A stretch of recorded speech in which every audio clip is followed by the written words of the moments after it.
obrigada por estarem aqui para a conversa agora das 11h30, pós-verdade, inteligência artificial e populismos. Vou começar aqui a apresentar os nossos convidados. Temos aqui Vânia Baldi, que é doutorada em Ética e Antropologia pela Escola de... e professor na Escola de Luís Queté. Escola de Sociologia e Políticas Públicas, exato. Sendo também investigador do Centro de Investigação de Estudo e Sociologia e publicou os livros Otimizados e Desencontrados, Ética Crítica na Era da Consciência Artificial, O Direito de Não Ser Desinformado, Mídia, Fact-Checking e Literacias em Portugal. Aqui ao meu lado tenho a Luísa Meirelles, que é diretora de Informação da Agência de Notícias Lusa, trabalhou no Jornal Expresso e publicou os livros E Depois do Iraque, em parceria com o General Loureiro dos Santos e General Loureiro dos Santos, uma biografia.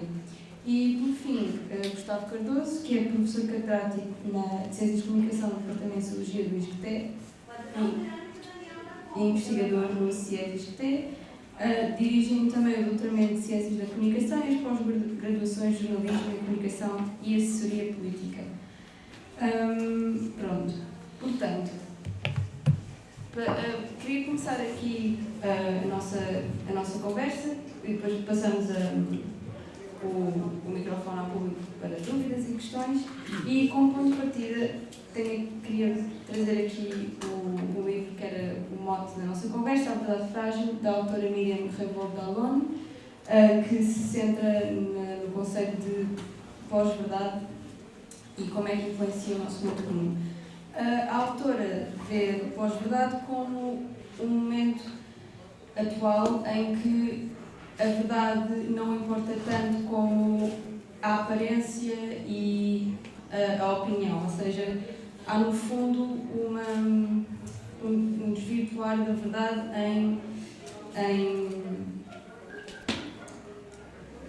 um detrimento da verdade, com a procura pela opinião e pela aparência e pela persuasão. Portanto, começando aqui algumas perguntas, eu gostava de vos perguntar, nós três, dado estarem os três, especialmente com a Luísa, relacionada com a área do jornalismo, como é que toda esta ideia, todo este momento em que a opinião parece contar mais do que os factos, coloca em causa a prática jornalística, não só da forma como trabalham, mas também o tipo de notícias e a forma como fazem notícias no geral. Portanto, para adquirir que a pós-verdade é um conceito que está estabelecido, é isso? Mas se quiser falar um bocadinho sobre isso. Não, eu não ponho em dúvida, não é? Porque lendo as coisas, vivendo no mundo em que vivemos e tendo acesso às informações que temos, muitas vezes não temos muitas dúvidas sobre a confusão que existe entre a verdade e a mentira. E sobretudo nos tempos de hoje,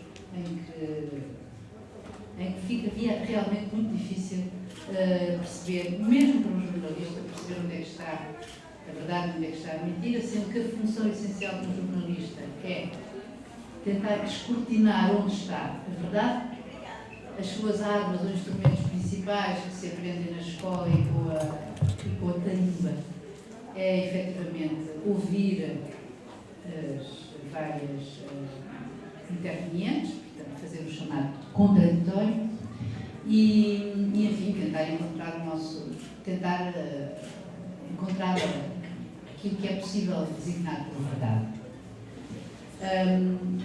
Isto hoje é muito difícil na medida em que, com a disseminação da desinformação, eu lembro que há quem diga que efetivamente a desinformação em democracia nos tempos que correm é a nova censura, porque fica muito difícil perante uma desinformação, o jornalista não pode tratar uma desinformação, uma notícia falsa, como se fosse um facto falso, como se fosse, não existe, não é? Mas como uma falsidade, digamos assim, como se fosse um facto. Porque não é possível, não é? Não é possível estar a tentar pôr no mesmo plano de um outro, de um contraditório. Há sempre aquela história que se conta e que muitas vezes os jornalistas recorrem para tentar encontrar uma solução para dar, enfim, tentar fazer a narrativa mais possível da verdade. Os factos não existem por si só, os factos existem sempre como narrativa, não é? E esta narrativa é que em princípio era escolhida e feita pelos jornalistas, que hoje já não é, já não tem esse monopólio, mas conta sempre aquela história do jornalismo que é se alguém te diz que está a chover e outra pessoa te diz que não está a chover, portanto, fazendo o contraditório, não é contar que o sujeito A diz que chove e o sujeito B diz que não chove. É abrir a janela e ver se está a chover ou não. Essa é a função do jornalismo. Nos dias de hoje fica realmente complicada, porque está confrontado perante várias crises, eu não vou agora expressar sobre isso, mas efetivamente quando a gente encontra hoje, por exemplo, hoje de manhã, eu encontrei, com a noção que já temos de factos falsos, de fake news, hoje de manhã encontrei um vídeo de inteligência artificial, feito por inteligência artificial segundo diz o vídeo, feito pela própria presidência americana, o presidente Trump, onde mostra Trump guiando um avião que sobrevoa as cidades norte-americanas. Vocês sabem que ontem foi aquele dia de No Kings, ou seja, houve manifestações em todas as cidades, numa grande número de cidades norte-americanas, contra as políticas do presidente Trump. Então, esse vídeo mostra o presidente Trump aos comandos do avião e despejando literalmente porcaria, para não dizer a palavra certa, mas digamos assim, cocó, sobre os manifestantes. Sim. E eu olho para aquilo e digo assim, isto é inteligência artificial, ok, ninguém tem dúvidas que aquilo é falso. Mas isto foi mesmo colocado pela Casa Branca. E imediatamente, por exemplo, o que eu fiz foi, nós temos a Lusa, que tem um serviço de fact-checking, Lusa verifica, e falei com um dos nossos fact-checkers e disse, por favor, verifica se este vídeo efetivamente é verdadeiro, se isto foi efetivamente lançado pela Casa Branca, porque isto é tão disruptivo que uma pessoa fica, mesmo dizendo o pior de Trump, ou mesmo acreditando em Trump, mesmo seja o que for, uma pessoa coloca em dúvida se uma coisa destas, chegando a este limite, pode mesmo ser se é verdade ou não, se o próprio vídeo em si, que é a inteligência artificial, é verdadeiro ou não. Isto para vos exemplificar uma questão concreta que hoje de manhã, quando abri o Twitter, que estava no Twitter, apareceu naquele vídeo. Isto é uma confrontação que o jornalista tem, e eu já tenho bastantes anos, em que eu própria não sou capaz de lançar dúvida.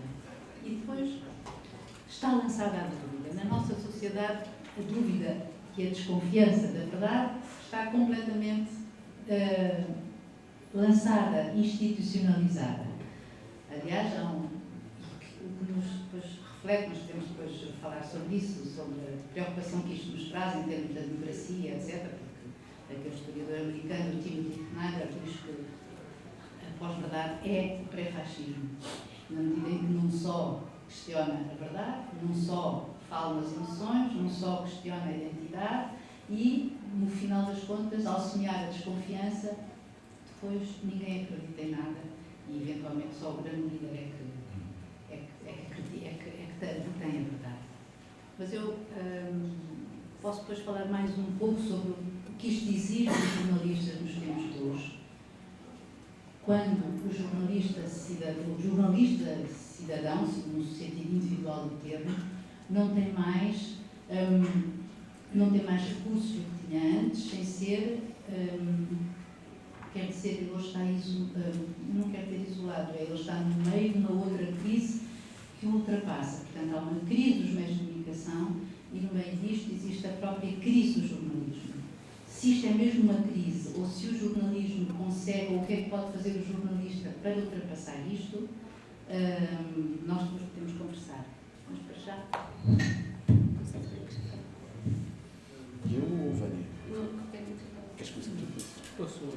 Temos isto no Tá. Ah, sim. Então, muito obrigado.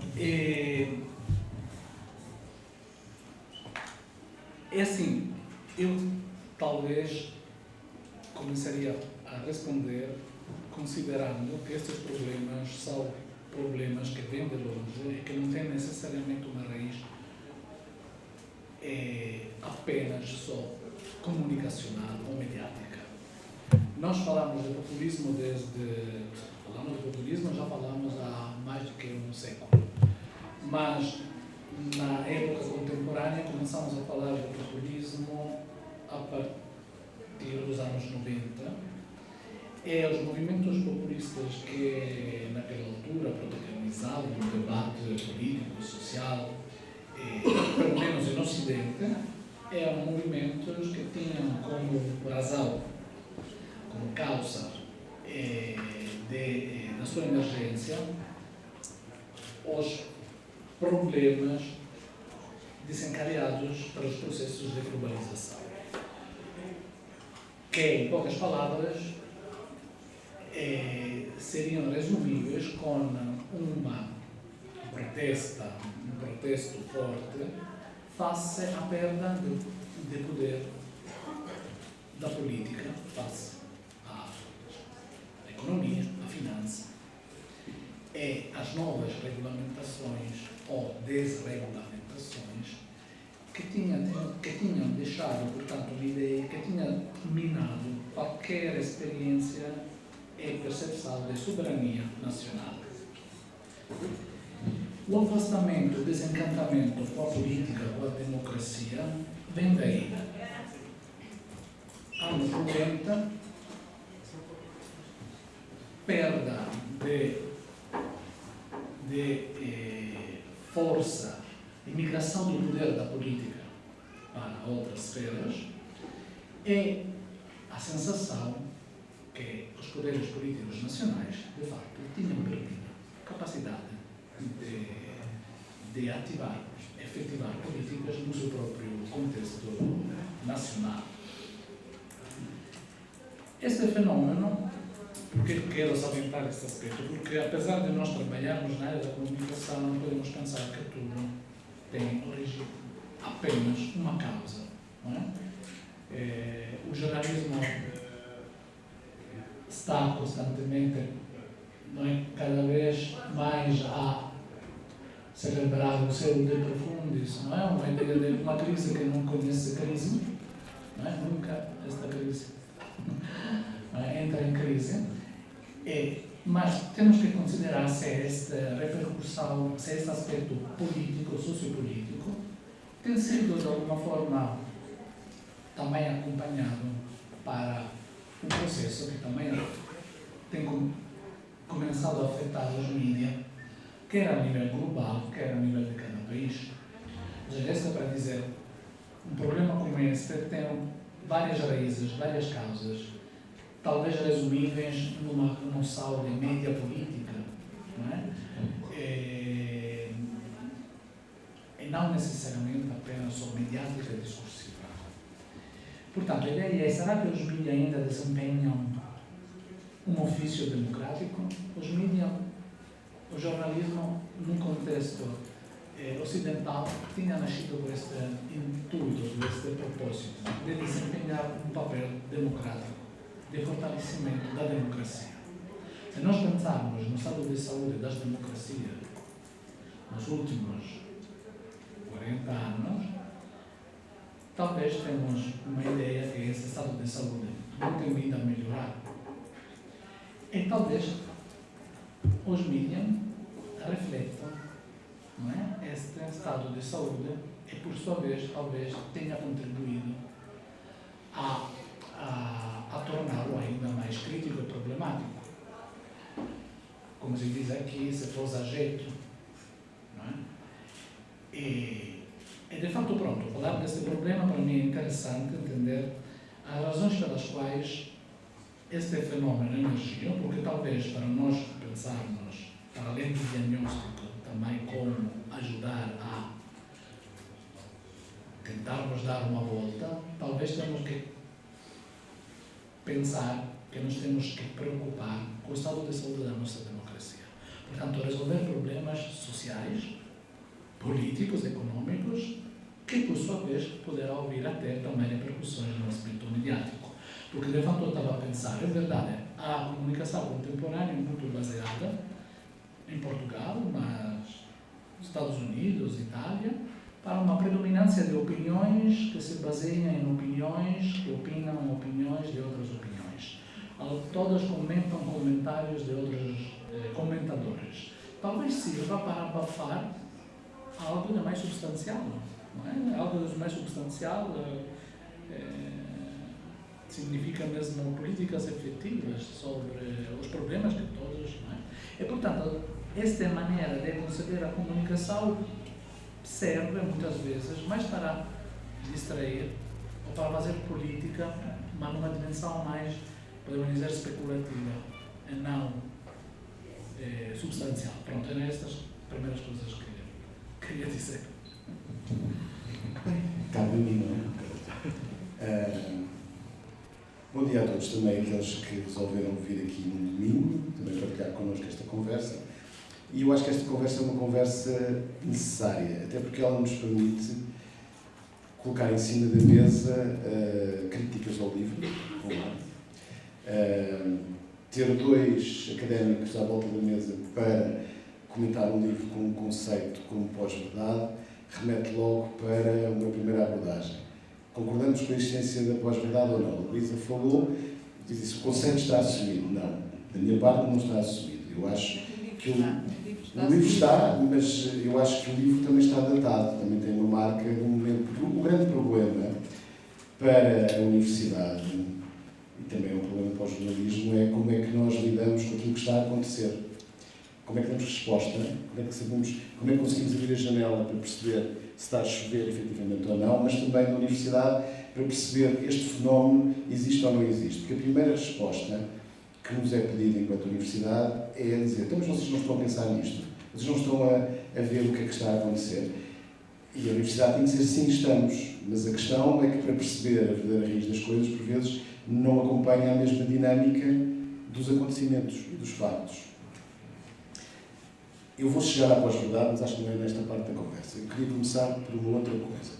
Porque eu, pelo menos na minha análise, hoje as coisas estão muito mais claras do que estavam há 10 anos atrás. Nós, a dada altura, fomos empurrados para uma discussão sobre a existência de fake news ou notícias falsas, mas essa não foi... Ou seja, nós basicamente fomos enrolados por um spin político, que teve origem na altura do mesmo protagonista que nós estávamos a falar aqui há pouco, Donald Trump, e que foi magistral. Ou seja, nós temos que reconhecer quando as pessoas são magistrais nas suas áreas de atuação, mesmo que elas sejam negativas para toda a sociedade, porque é a única maneira de conseguirmos, a partir daí, desmontar aquilo que aconteceu. O que é que nós tínhamos até à chegada de Donald Trump na política? Um consenso alargado de que nas nossas sociedades democráticas, jornalistas, cidadãos e políticos tinham cada um o seu papel. Eu agora vou dizer uma coisa, depois a Luísa, se achar que não é exatamente assim, depois entra na conversa a seguir, mas o papel dos jornalistas na sociedade era monitorizar os políticos e dizer aquilo que está a ser dito não corresponde ao que está a acontecer lá fora quando abre a janela. O que Donald Trump fez foi magistral nesse sentido, que foi recolocar ao contrário. Os políticos dizem se os jornalistas estão a fazer bem ao abrir a janela ou não. E nós fomos atrás dessa conversa, nós todos. De tal forma que, eu acho que já muitos de nós nos esquecemos, mas Donald Trump acabou por criar um prémio de notícias falsas logo no princípio do primeiro mandato, em que atribuía a órgãos de comunicação social o prémio fake news, por estarem a produzir notícias falsas.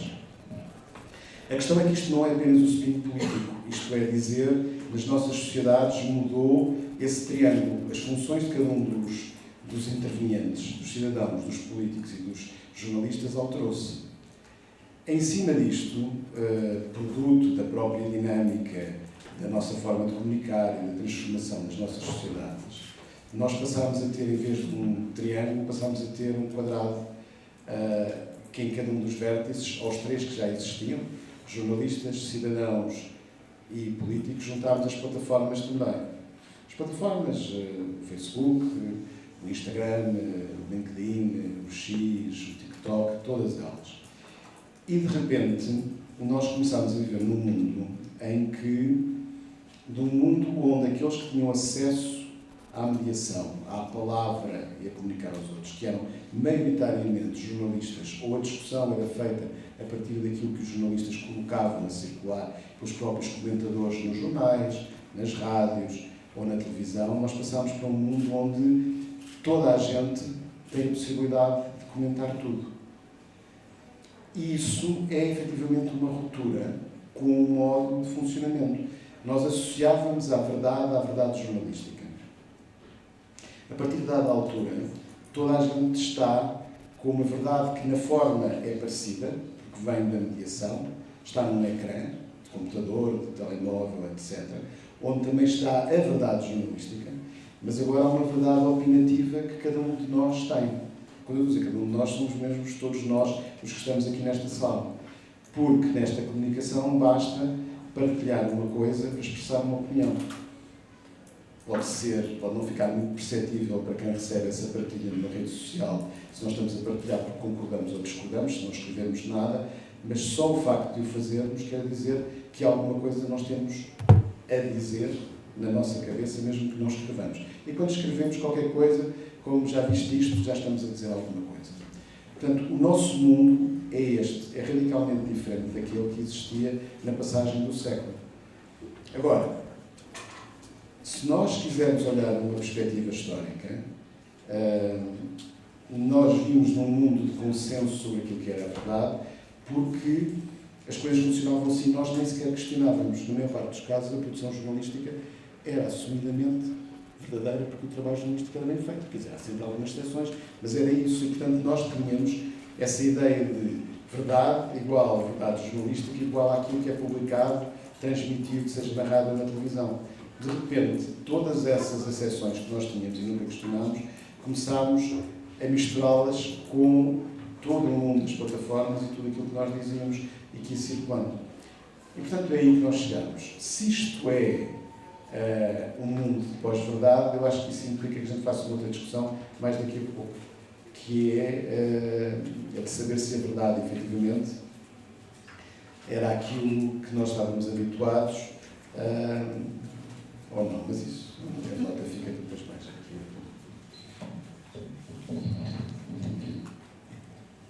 E em relação a isto que estivemos agora a falar, eu gostava também de vos perguntar, agora introduzindo também o tópico do fact-checking, até que ponto é que consideram este fact-checking, não é relevante, mas efetivo, ou seja, quando, nas redes especialmente, quando uma coisa já é aquela coisa, uma mentira repetida muitas vezes torna-se quase uma verdade. E até que ponto é que o fact-checking permite reverter esta cadeia que parece que às vezes já não é reversível, não é? Mesmo que seja desmentido, já está assumido como algo correto.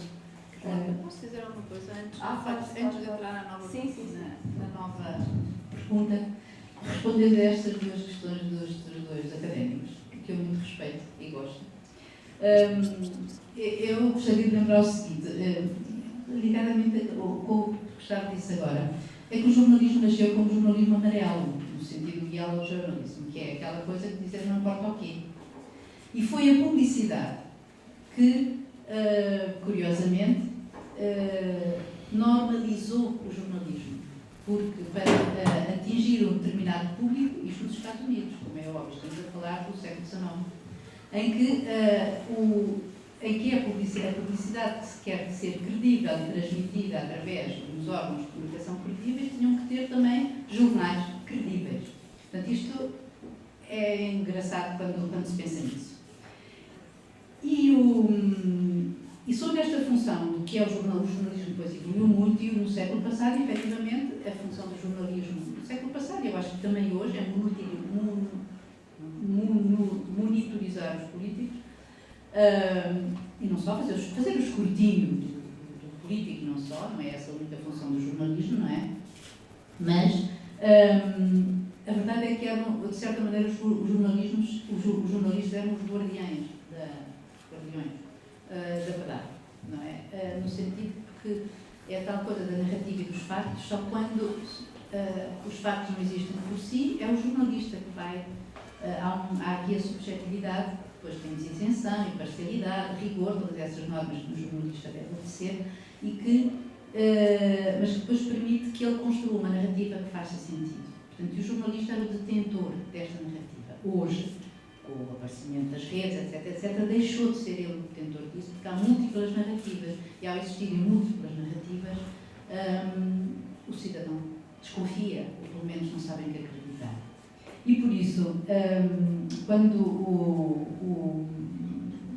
Gustavo estava a dizer sobre isto dos mídias e do gênio de Trump, não é? É verdade, e também durante o Brexit, não é? Porque o Brexit e Trump, aliás, no mesmo ano, tornam a palavra, colocam as fake news no nosso léxico mais comum.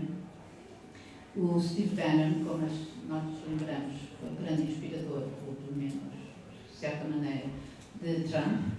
Ele dizia que a oposição não são os democratas, isto a citá-lo, mas os mídia. E para os neutralizar é preciso, literalmente, inundá-los de merda. E foi isto que aconteceu. Porque houve a tal disseminação, começou logo na tomada de posse do Trump, como vocês se lembram, do facto alternativo de estar a chover, não estava a chover, e que estava muita gente, maior gente que nunca se tinha visto, e, portanto, a própria porta-voz do Trump disse, cunhou aquela frase fantástica de que não, isto são factos, nós estamos a fornecer aos jornalistas factos alternativos. Assim como temos energias alternativas. Exatamente. E também medicinais alternativas. Exato. E depois há uma coisa que o Vânia disse há bocado e que eu acho que é inteiramente razão, mas porque ele cunhou, ele tem um livro que está aí que é muito interessante, que é o Direito a não ser desinformado, onde ele fala de uma coisa, de um conceito que eu acho muito interessante, que é as info-opinions. Porque, como eles depois falaram, nós hoje, num ciclo de 24 horas noticioso, em que as televisões, sobretudo, têm que encher chouriços e, portanto, estão a reproduzir sistematicamente as mesmas coisas, com comentadores diferentes, ou eventualmente os mesmos, que podem andar de uma televisão para a outra ou não. A verdade é que já não se discutem os factos, mas as opiniões sobre os factos. E depois discutimos as opiniões, e depois onde é que está o facto? Eu acho que é isso que a Miriam quer dizer, aliás, quando fala da pós-verdade. Nesse sentido, eu acho que isso também existe. E agora, não sei, fact-checking, passo para ti, depois eu falo fact-checking. Ok. Fact-checking. Era algo desconhecido até nós termos a ideia de que existiam coisas que circulavam nos nossos ecrãs que podiam não ser verdade, porque até àquele momento nós tínhamos uma a priori verificação das coisas. O fact-checking, que usa no fim de contas todas as técnicas que o jornalismo utiliza a priori para construir a notícia, transformou-se numa forma de lidar com o problema da desinformação a posteriori. Portanto, as coisas circulam e a partir do momento que elas circulam é que vão ser verificadas, não antes de começarem a circular. Isto, de alguma forma, foi um paliativo para lidar com uma transformação ainda... Há pouco nós estamos a conversa sempre com coisas que estão a mudar, mas efetivamente, para o bem e para o mal, a nossa época é uma época que concentra muitas mudanças. Provavelmente por causa daquilo também que o Vânia estava a dizer há bocado, por causa da questão da crise, como é que tu disseste? A crise deu profundas, não é? Pronto. Que não conhece a crise. Que não começa, uma crise que não conhece a crise. E, portanto, aquilo que nós passamos a ter é uma ferramenta para lidar com essa desinformação, mas também, ao mesmo tempo, ela serve para dizer que a nossa forma de comunicar mudou radicalmente. Nós, e é assim, eu estou a olhar para as caras nesta sala, portanto, nós temos que tirar sempre daqui uma ideia de qual é a média de idades de que estamos na sala. Eu nasci em 1969 e, portanto, eu cresci num mundo de comunicação de massas, de mass media. Mas há alguns, a partir do meio dos anos 90, nós começámos a criar um novo mundo da comunicação. E durante muito tempo não encontramos nome para o definir e provavelmente, não sei se já lá chegamos ou não, mas para mim esta passou de ser uma comunicação de massas para ser uma comunicação em rede. Que não é dizer uma coisa totalmente, radicalmente diferente. Não, o que ela faz é pegar na forma de comunicar que nós já conhecíamos, trazê-la para o meio de outras formas de comunicar, interligar tudo e fazer com que qualquer mensagem que entre no circuito pode aparecer em qualquer lado e voltar a entrar e a percorrer os espaços. E, portanto, temos uma forma de comunicar diferente, mas também temos outra coisa. Isto não é começar a dizer que os políticos são os responsáveis por tudo, porque não são.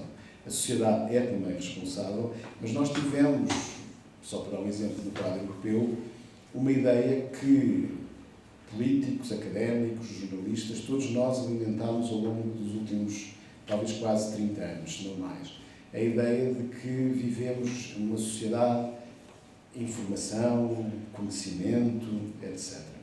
E isso trouxe também uma mudança radical na nossa forma de relacionarmos com o jornalismo. Do século XIX, ou seja, desde o fim do amarelo do jornalismo para a passagem para o branco antes de chegar ao cor-de-rosa, nós tivemos, provavelmente, sempre presente a ideia de que uma pessoa informada era alguém que sabia o que é que está a acontecer. Eu, na escola, cresci com essa lógica de ensino, porque era aquela que eu tinha em casa também, com a televisão, com os jornais, etc. Hoje em dia, uma pessoa informada, em termos daquilo que nós entendemos como uma pessoa informada, já não é a mesma coisa. Uma pessoa informada, em termos daquilo que nós aprendemos e daquilo que é imensas vezes repetido, uma pessoa informada é alguém que sabe encontrar a informação que precisa. Isto não é exatamente a mesma coisa que notícias. Pode ser tudo e mais alguma coisa, e no meio também estão as notícias. E, portanto, também houve uma transformação, não mudou apenas a comunicação, houve uma transformação também dos nossos valores face às notícias também, e a importância delas para a nossa vida em sociedade, ou pelo menos em sociedades democráticas, e, em cima disso tudo, ainda a constatação de que, como era o anúncio, podia ser diferente, podia, não é aquela... Eu já não lembro com aquele anúncio, mas havia um anúncio qualquer que dizia que as coisas podiam ser diferentes. Sim, podiam, mas da maneira como a nossa vida é hoje em dia, nós temos que assumir que, para comunicarmos da forma como nós comunicamos, da forma livre como o fazemos, dentro dos parâmetros, isso depois é outra discussão a seguir, que é até onde é que vai a liberdade nesta forma de comunicar. Mas, assumindo que nós comunicamos livremente dentro de um conjunto de parâmetros, aquilo que acaba por acontecer é que nós temos que assumir a existência de desinformação. A desinformação é um subproduto da nossa forma de comunicar. A única maneira de acabar com a desinformação não é o fact-checking, é nós mudarmos radicalmente a nossa forma de comunicar. Ou seja, passarmos daquilo que fazemos hoje para aquilo que fazíamos no final dos anos 60, quando eu nasci. Portanto, tudo o resto são tentativas de lidar com uma situação que nós, se mantemos, é porque achamos que ela tem mais benefícios do que dimensões negativas. Eu costumo dar o exemplo que a desinformação, aliás, acho que isto já é engajado para a Luísa, que a desinformação funciona um pouco como a poluição nas grandes cidades, não em Óbidos, mas em Lisboa. Nós vivemos permanentemente no meio da poluição, só que há uns dias, por causa das condições atmosféricas, por causa do número de carros na cidade, que em certos sítios da cidade a gente nota mesmo que a poluição está lá porque se torna-se mais difícil respirar. Ela está sempre, tem picos. A desinformação é a mesma coisa. Na nossa forma de comunicar, permanentemente há uma camada de desinformação. Nós não a vemos, porque não há nem influências, sejam os políticos ou outros, nem eventos, por exemplo, eleições, que propaguem e que concentrem num curto espaço de tempo a utilização da desinformação para ganhos rápidos por parte dos protagonistas destes processos. Portanto, o nosso mundo, o fact-checking, é uma das dimensões necessárias para nós tornarmos mais respirável do lado onde nós estamos, mas não é para resolver o problema. O problema só seria possível, diria eu, como uma notícia, se nós decidirmos todos, enquanto sociedade, mudarmos a forma de comunicar. Obrigado. Pronto, sim. Eu também concordo, de facto, com essa perspectiva. Acho o fact-checking necessário, mas nunca achei que fosse suficiente. Só se nós considerarmos quanto uma notícia falsa, apesar de desmentida, continua na mesma circular, a ser encaminhada, a ser enfatizada, a ser constantemente partilhada, apesar das desmentidas, porque tem uma circulação na mesma, muito morna, é pouco eficaz em contrastar as narrativas mirabolantes. Razão pela qual talvez nós deveríamos questionar sobre o caldo cultural que torna esta sede de narrativas mirabolantes tão capaz, não é, de contagiar a esfera pública e o debate público. Porque costuma-se dizer todos temos direito às nossas opiniões e agora também temos direito aos nossos fatos. Portanto, cada um, não é, puxa a brasa para o seu facto, verdadeiro ou não verdadeiro, não interessa. Mas o que é interessante entender é o que se passa socialmente para nós, de qualquer forma, ficarmos mergulhados num caldo cultural que parece não querer minimamente favorecer, fomentar um discurso mais racional, mais científico. Aliás, se nós pensarmos bem, a racionalidade científica assenta numa ideia que é aquela de verificar. Verificar vem de veritatis facere, fazer a verdade.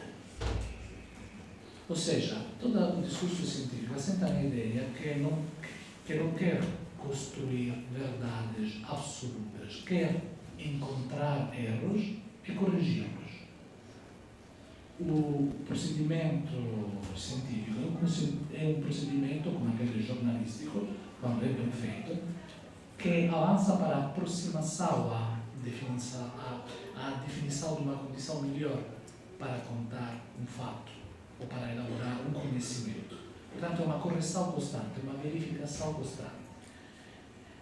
É curioso que nós, em princípio, vivemos numa época considerada pós-ideológica. Todas as grandes narrativas ideológicas nos deixaram órfãos. Por resposta a esta queda, não é, de narrativas, brotaram um pulvísculo de microideologias que, apesar de pensarmos, de estarmos numa sociedade pouco politizada, pouco participativa politicamente, na realidade nós politizamos tudo constantemente. Desde não apenas coisas muito sérias, guerras, até os hambúrgueres, não é? São objeto de lutas, de contrastes, de polêmicas, tudo é hiperpolitizado. E, portanto, a minha inquietação é em relação mesmo a o caldo cultural que proporciona, que fomenta um discurso entre surdos.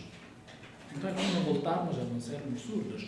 Mesmo sabendo que não é que antes das redes sociais online nós andássemos todos literados com jornais seríssimos. Não é?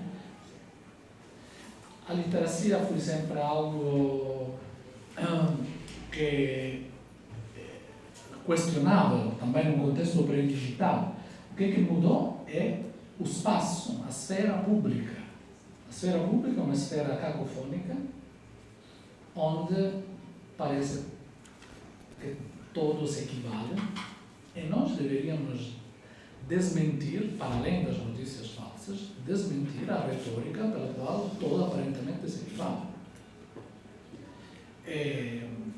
O ruído não é saudável.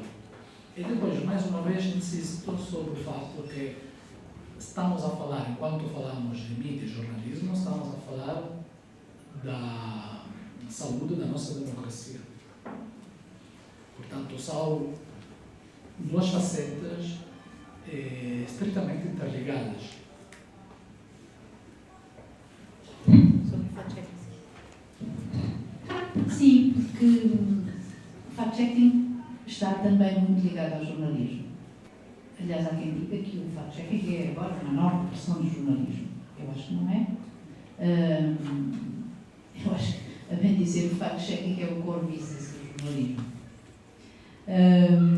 E nós, com o ISCTE, temos até trabalhado bastante, nós, Lusa, trabalhado bastante em fact-checking e sobre como detectar a desinformação para revelá-la, mas temos perfeitamente a consciência, como ele dizia, que isto não chega.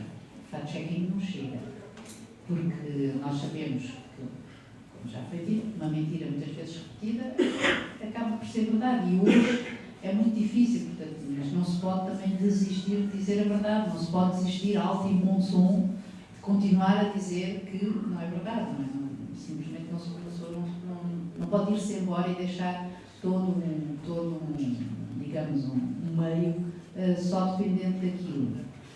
E há várias, eu não sei qual é a maneira de travar a desinformação. É verdade, a desinformação é uma outra forma de comunicar, mas é comunicação, não é? Que usa a amplificação, não é? Porque se não houver esta amplificação, também não atinge os seus objetivos, não é? E há várias, não há uma solução, não há tal bala de prata, mas acho que, é preciso fazer fact-checking das notícias falsas. 2, é preciso, por exemplo, em relação aos algoritmos das redes sociais, que nós sabemos que acabam por... Nós vivemos na nossa bolha e os algoritmos trazem cada vez mais as coisas que nós queremos ouvir, que nós queremos ver, que eles exploram essa coisa cerebral de que gostamos de ouvir as opiniões com as quais estamos de acordo e desprezamos as com as quais não estamos de acordo. Portanto, talvez, quem sabe, tornar isto mais transparente, permitir abrir a caixa negra da Meta e permitir que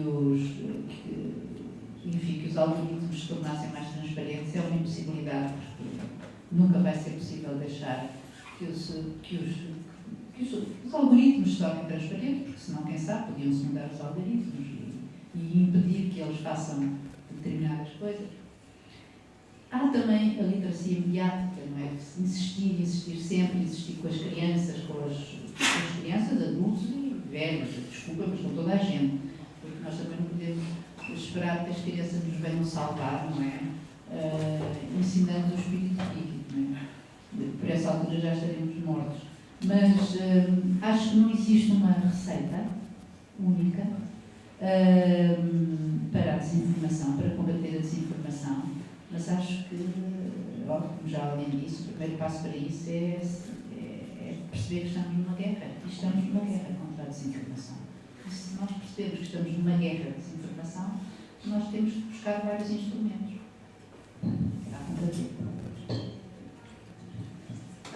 E se calhar eu perguntava, seguindo essa linha de pensamento, vocês estão aqui a sugerir formas no próprio mundo jornalístico isto poder ser alterado, mas eu pergunto-vos, e então nós, enquanto indivíduos, como é que podemos informar melhor e ter a certeza de que aquilo a que estamos a aceder, como a Luísa dizia, está mais perto do que aconteceu e foi factual do que de uma já carga de interpretação excessiva, se tiverem. Eu queria saber, depois daqui, eventualmente, se alguém pode sugerir práticas mediáticas que têm servido até agora para sair da cacofonia, da contaminação, do ar poluído, porque há coisas de bom sentido que se podem naturalmente sugerir. Até há estudos, não é, que sugerem práticas de ignorar, maneiras para ignorar, no sentido de saber definir as prioridades do que é é efetivamente importante saber ou não saber. Talvez 90% das coisas que circulam pela mediasfera, para nós, não são tão importantes. Mesmo acabamos por tropeçar nelas.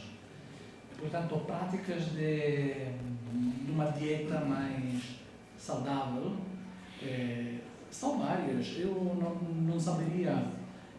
Cada um poderá cultivar a sua própria. Com certeza, eu diria que quando afinal acabamos por não ouvir, ou não falar, ou não aguentar uma conversa com quem pensa diferente, ali as coisas estão a correr mal. Essa coisa mais que talvez deveríamos considerar, porque por sua vez tem mais uma vez um efeito democrático. Ou seja, será que a democracia assenta naquele mundo comum da Hannah Arendt, que o mundo comum é um palco da heterogeneidade dos interesses? Mas este mundo comum é um palco, uma praça, um lugar onde a heterogeneidade dos interesses, quer ou não quer, se deve poder confrontar, comparar, eventualmente decidir também de contrapor, mas partilhamos um mundo comum. Portanto, a minha preocupação é o fato que nós esqueçamos de estar no mesmo barco. Muitas vezes, como sabemos, pelas nossas práticas as dietas informativas, nos isolamos num canto mais confortável, que cada um de nós pode considerar mais confortável, porque é mais racional, ou mais radical, ou mais esclarecido, mais não sei quem, mas corre-se o risco, não é? De um isolamento, de um afastamento face aos outros. Portanto, boas práticas existem, são várias, não são todas conhecidas, talvez conforme também o período, não é? O contexto, o nosso também interessa, não é? Eventualmente, eu devo dizer, também por questões de investigação, é necessário que investigue e explore as coisas mais diversas e até dissonantes, não é? Do meu ver, do meu sentir, conceber as coisas. Mas, contudo, devo dizer que sinto-me muito menos contaminado quando pratico menos esta exploração das coisas. O discurso de Trump para mim é terrível, mas não porque é terrível o que ele diz, é terrível saber que ganha votos. Portanto, depois ali o sociólogo não tem respostas. Por enquanto, pelo menos. Bem, eu acho que nós estamos sempre em busca de encontrar alguém que chegue até nós e nos diga esta é a solução. Mas se estamos à espera disso, nós vivemos num mundo de fábulas e também provavelmente nunca percebemos nada sobre a história e sobre aquilo que nos trouxe até aqui, em termos de humanidade, porque não há soluções mágicas que ocorrem num determinado momento. Aquilo que acontece é muito tempo de sofrimento até encontrar uma solução, seja ela qual for, para qualquer problema que seja. E, portanto, achar que nós, de repente, começámos a perceber a existência de um fenómeno e a utilização do mesmo, e esperar que, de repente, se encontre uma solução para ele, é imaginar um mundo, basicamente, sobre pandemia como no Covid, em que as vacinas apareceram mais rapidamente, porque efetivamente foi possível ter toda a gente a trabalhar ao mesmo tempo para, em termos dos científicos e das universidades e das empresas e das farmacêuticas, toda a gente a trabalhar para o mesmo objetivo num determinado contexto temporal curto. E mesmo aí nós descobrimos que a ciência demora tempo a fazer coisas. E mesmo quando a ciência tem solução, é preciso que as pessoas a aceitem. Para as pessoas aceitarem, é preciso que as pessoas compreendam o problema. E aí entra uma outra discussão, que é uma parte desagradável disto, que é perceber se nós não somos, enquanto espécie, inerentemente polarizadores. Porque ou seja, nós aprendemos a não ser polarizadores porque somos ou não somos, e apenas em determinadas épocas a polarização entra e nós somos levados por ela e depois aprendemos a resistir. Porque, vamos ver o seguinte, também se pode dizer que o futebol é uma coisa maléfica, mas o que é verdade é que é muito difícil pôr pessoas a falar sobre clubes. Mais difícil ainda é dizer que quando um jogador, por exemplo, vamos imaginar, eu agora queria fazer a pergunta, mas isso seria para outro contexto, quando as pessoas do Sporting, quando as pessoas do Benfica, quando as pessoas do Porto aqui, mas vamos arranjar um exemplo apenas do derby de Lisboa, que é a cidade mais próxima. Quando um jogador do Benfica ou do Sporting acerta na canela do outro jogador e fica o outro agarrado à perna, mesmo com imagens, quantas pessoas que são adeptos do clube, mesmo olhando para a imagem, tudo é claro, aceitam que na realidade aquilo é o facto. Se nós pensarmos isto, talvez compreendamos o problema que nós temos com tudo aquilo que acaba por acontecer. Nós temos, ou seja, enquanto humanidade, nós temos muitas certezas das coisas, mesmo quando nunca as experimentámos, quando nunca vimos a explicação da mesma coisa, e, portanto, nós precisamos de entender que não é boa ideia polarizarmos as coisas demais, porque uma vez que nós ganhamos, estamos nós por cima, mas depois quando o outro a seguir vem, nós podemos estar por baixo e não estar numa situação muito confortável nesse contexto. Eu acho que, acima de tudo, para haver soluções tem que haver consciencialização do problema. E consciencializar o problema é dizer assim, bem, e eu diria que isto é um facto, a maior parte da desinformação tem origem em termos ideológicos, com temas e temáticas e abordagens da direita. Mas, e se de repente passar a ser ao contrário? Já é bom? Eu acho que essa é que é a questão fundamental aqui, porque nós temos uma imensa dificuldade em lidar com as situações e pensar, hoje ganhamos, amanhã podemos estar nós ali. E todas as filosofias, as ideologias, está aqui bastante fácil, de filosofia, tu estavas a falar de ideologia, portanto aí eu tenho a trocar as duas coisas de propósito, mas nós estamos sempre a necessitar de nos curar, enquanto humanidade, da ideia de que eu tenho razão e tu não. E depois evoluímos no estádio da sociedade onde estamos, em que já não nos matamos para fazer valer quem tem mais razão. E, portanto, aceitamos, por exemplo, ir a votos. E quem ganha, não é preciso matar toda a gente a ficar eu vivo para dizer eu tenho razão. E de vez em quando eu acho que as nossas sociedades necessitam de se lembrar destas questões. E, acima de tudo, não cair na voragem da inevitabilidade. Porque, atualmente, eu tenho a sensação difusa, e, portanto, coloco a hipótese de que nós estamos numa época, não é reviver o passado obrigatoriamente, é que estamos numa época em que nos deixamos ir pela inevitabilidade dos acontecimentos. Se estamos em direção a guerras, é inevitável irmos para lá. É uma espécie de época em que há uma vertigem do abismo. A gente vê o abismo e deixa-se ir e vai, com o passar dos dias, vai achando também que se calhar temos que ir mesmo ao abismo para depois sair dele. O que eu acho que é uma má ideia. Isso sim é um problema dos nossos dias, mas para voltar ao Vânia, nós estamos a falar de comunicação, mas a questão é que a comunicação é apenas um instrumento. Se nós estamos a colocar lá coisas, então deve haver algo mais forte num determinado contexto histórico que é o nosso. Para terminar, dizendo o que a gente precisa de fazer. Bem, eu acho que, em primeiro lugar, precisamos de ter notícias que sejam aceites, procuradas, lidas, vistas e ouvidas por todas as gerações. Neste momento, nós não temos isso para as pessoas mais próximas da tua idade até conta. E a questão, a culpa não é dos mais velhos. A culpa é mesmo, por exemplo, a culpa é, agora vou introduzir aqui um outro fator para tornar isto um pouco mais disruptor. A culpa é, por exemplo, dos jovens que querem ir para o jornalismo e querem ter emprego. Porquê? Porque eles acabam por colocar como objetivo mais importante ter um emprego do que fazer notícias para as pessoas como eles. Vão trabalhar para fazer notícias para as pessoas que também já não veem, quer dizer, que veem, portanto, são aqueles mais velhos e que lá estão.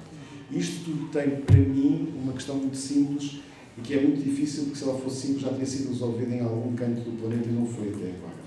Que é, nós temos que introduzir uma ruptura epistemológica entre a forma e o conteúdo do jornalismo. E temos que assumir que o jornalismo é o conteúdo, não a forma. Se eu quiser estar a dar uma notícia enquanto vou fazendo parkour e a saltar de um lado para o outro, se isso for possível, e se as pessoas virem a notícia assim, isso deve ser aceitável e deve ser notícia. Porque nós continuamos a pensar nas notícias como sendo... Eu faço este teste muitas vezes, assim, o que é a forma da notícia? Uma pessoa, um homem ou uma mulher bem vestido, homem de gravata, senhora com algum tipo de indumentária mais chique do que aquela que nos traz aqui, por exemplo, hoje, de manhã, sentada, às vezes em pé, e, portanto, quer dizer, isto, alguma coisa está mal quando isto não é capaz de estabelecer comunhão com o destinatário. E isto não é dizer que estamos na pós-verdade, não. A forma da verdade factual das notícias deve ser e deve continuar a ser um elemento fundamental, porque se nós não tivermos nada para dizer, olha, isto não é aquilo, então como é que a gente consegue combater a desinformação? E a questão fundamental é que isso tem que estar presente em todas as camadas da população. E como a Luísa diz, não podemos ficar à espera de 25 anos para que uma nova geração perceba que isto é importante, porque, entretanto, as gerações mais velhas já destruíram tudo nesse processo. E dadas as horas que fechávamos por aqui, Sim, se não houver mais perguntas. Obrigado. Obrigado a todos.